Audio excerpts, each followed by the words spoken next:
Des organisations de la société civile congolaise comme internationale montent au créneau sur la question du marché des passeports. Jusqu'à mi-juin, la société belge Semlex devrait les produire. Le coût officiel est de 185 $, par défaut 240 $ par passeport, un prix jugé exorbitant par des Congolais. Au terme du contrat signé en 2015, cette société belge devrait transférer les machines, les logiciels, les bases de données et les savoir-faire à l'État congolais.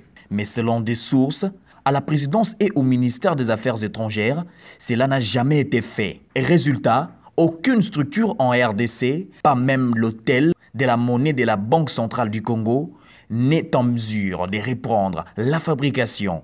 Du côté de la présidence, comme du ministère dirigé par une proche du chef de l'État, on assure aujourd'hui qu'il n'est question pour autant de renouveler les contrats avec Semlex.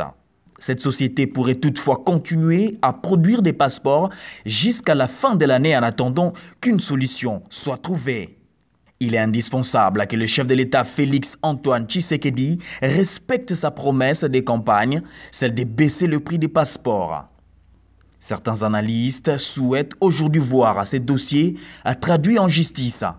Et revenons en arrière.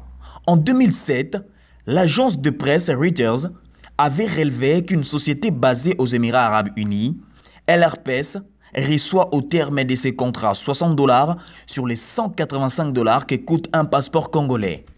Au sein de l'équipe en place, sous l'ancien régime, certains assurent que la bataille autour du renouvellement ou non du contrat de Semlex n'est pas terminée.